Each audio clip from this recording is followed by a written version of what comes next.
To Telugu. Pithapuram రాజకీయం మరోసారి వేడి పెంచుతోంది. పిఠాపురంలో పవన్ కోసం సీటు త్యాగం చేసిన వర్మకు ఇప్పటి వరకు ఎలాంటి పదవి దక్కలేదు. జనసేన క్యాడర్ నుంచి వర్మకు గౌరవం ఉండటం లేదని చెబుతున్నారు. నాగబాబు జనసేన పీనలి వేడుకగా చేసిన కామెంట్స్ తో వర్మ మనస్తాపానికి గురయ్యారు. నాగబాబు పర్యటనకు వర్మ దూరంగా ఉన్నారు. ఇప్పుడు నియోజకవర్గంలో పరిస్థితుల గురించి వర్మ కీలక వ్యాఖ్యలు చేశారు. కూటమికి చెడ్డ పేరు వచ్చేలా పరిణామాలు చోటు చేసుకుంటున్నాయంటూ ఓపెన్ గా చేసిన కామెంట్స్ సంచలనంగా మారాయి. పిఠాపురం వర్మ మరోసారి అసహనం వ్యక్తం చేశారు. నియోజకవర్గంలో ఇసుక మాఫియా చేస్తున్న ఆగడాల గురించి మండిపడ్డారు. పోలీసులకు సిగ్గుండాలని సీరియస్ అయ్యారు. వారికి రేచికటి ఉన్నట్లుందని ఎందుకు కళ్ళు మూసుకుంటున్నారని నిలదీశారు. పోలీసులకు కావాల్సింది వస్తే వాళ్ళకి రేచికటి వస్తుందని ఎద్దేవా చేశారు. రైతు తట్టెడు మట్టి తవ్వుకుంటే 4 రోజులు స్టేషన్లో ఉంచుతున్నారని ఫైర్ అయ్యారు. అక్రమంగా ఇసుక తరలిస్తుంటే రెవెన్యూ పోలీసులు ఏమి చేస్తున్నారని వర్మ సీరియస్ అయ్యారు. కూటమికి చెడ్డ పేరు వస్తుందంటే ఎవరు ఒప్పుకోరని, అటువంటి వ్యక్తులు పార్టీలో ఉంటే పంపేస్తారని వ్యాఖ్యానించారు. ఇప్పటికే ఇసుక తవ్వకాల గురించి పవన్ కళ్యాణ్ హెచ్చరించారని వర్మ గుర్తు చేశారు. రోజుకి 200 లారీలు ఇసుక అక్రమంగా తరలిస్తున్నారని ఆరోపించారు. 20 రోజులుగా పలుమార్లు ఫోన్లు చేశారని చెప్పుకొచ్చారు. పవన్ చెప్పినా వినటం లేదని పోలీసులపైన ఆగ్రహం వ్యక్తం చేశారు. అయితే వర్మ పరోక్షంగా వైసీపీ ఎమ్మెల్యేగా పనిచేసి జనసేనలో చేరిన దొరబాబు లక్ష్యంగా ఈ ఆరోపణలు చేస్తున్నట్లు తెలుస్తోంది. దొరబాబు మద్దతుదారులు జనసేన నేతల పేరుతో నియోజకవర్గంలో ఇసుక తవ్వకాలు చేస్తూ దోపిడీ చేస్తున్నారని టీడీపీ నేతలు మండిపడుతున్నారు. దొరబాబుతో పాటుగా జనసేనలో చేరిన వారికి తమ 2 పార్టీలతో సమానంగా నియోజకవర్గ పరిధిలోని 4 మండలాల్లో ప్రాధాన్యత ఇవ్వటం వర్మకు రుచించడం లేదు. దీంతో పార్టీ వేదికలపైన చెప్పాల్సిన అంశాలపైన వర్మ ఓపెన్ గా కామెంట్స్ చేయడం ద్వారా ఈ వ్యవహారంలో ఇప్పుడు డిప్యూటీ సీఎం పవన్ ఎలా స్పందిస్తారనేది ఆసక్తికరంగా మారుతోంది. ఈ రోజు ఎలాగుందంటే పోలీస్ కానీ రెవెన్యూ యంత్రాంగం కానీ రైతు తట్టడి మట్టి తవ్వుకుంటే 4 రోజులు పోలీస్ స్టేషన్లో ఉంటున్నాడు. అంత గట్టిగా పోలీసు వ్యవస్థ పనిచేస్తాం. ముఖ్యంగా పిఠాపురం నియోజకవర్గంలో ఒకే ఒక్క చెరువు తవ్వాలి, అది కూడా బట్టీల కోసం అని చెప్పి పవన్ కళ్యాణ్ గారు పర్మిషన్ ఇచ్చింది ఒకే ఒక చెరువుకి. అంటే అంత నిబద్ధతతో పనిచేస్తుంది కూటమి. ఇక్కడ తెలుగుదేశం అవునండి, జనసేన అవునండి, బీజేపీ అవునండి. ఈవేళ వాళ్ళు ఇక్కడ రోజుకి 200-300 లారీ ఇక్కడ నుంచి ట్రాన్స్పోర్ట్ వెళ్ళిపోతా ఉంది.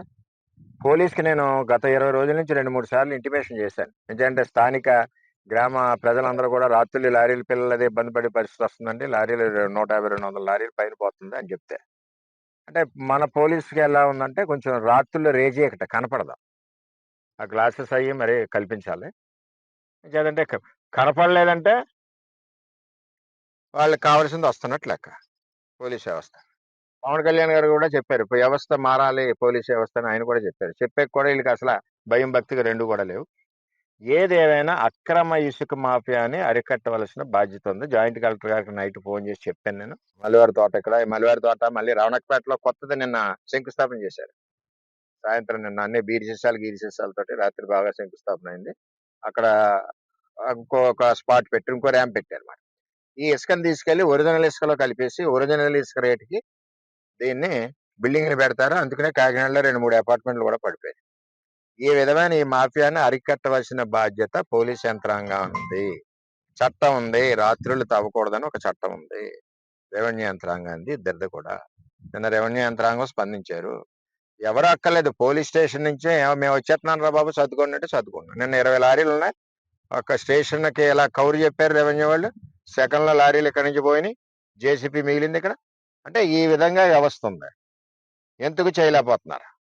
అసమర్థులు ఉంటే ఇక్కడ నుంచి ట్రాన్స్ఫర్ చేసి కొత్త వాళ్ళు వేయండి.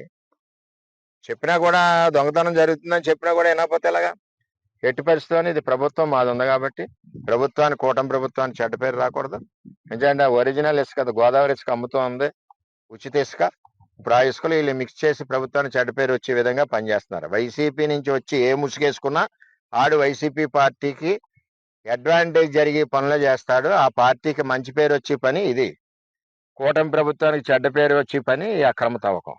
ఈ అక్రమ తవ్వకం కూటమికి చెడు, వైసీపీకి మంచి పేరు. ఆ విధంగా వాళ్ళ యొక్క వ్యాపారాలు చేసుకోవడం గురించి ముసుగు తగిలించుకున్నారు. అలాగే కొడవల్లో కూడా మొదలైంది. వైసీపీ టైంలో, గవర్నమెంట్ టైంలో తెలుగుదేశం, జనసేన, బీజేపీ 3 నెలల ధర్నాలు చేశారు. టెంట్లు వేసుకుని చేసాం. ఇప్పుడు వాళ్ళు మళ్ళీ స్టార్ట్ చేస్తున్నారు. ఎలా స్టార్ట్ చేసేస్తున్నారో మాకు అర్థం అవట్లేదు. ఎవరిని ఎక్కడ కలిసి స్టార్ట్ చేస్తున్నారో అర్థం అవట్లేదు. వాళ్ళకి ధైర్యం ఏంటో అర్థం అవట్లేదు. Same persons. సినిమా మార్పు అంతే.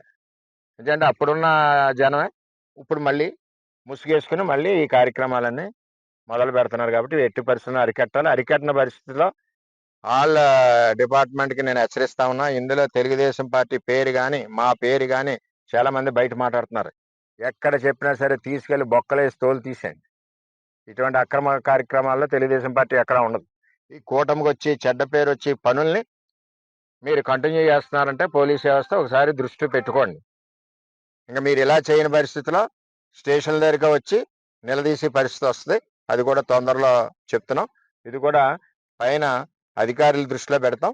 ప్రభుత్వం మాదే ఉంది కాబట్టి ఎట్టి పరిస్థితుల్లో చర్యలు తీసుకుని దీన్ని అరికడతామని కూడా తెలియజేస్తున్నాం.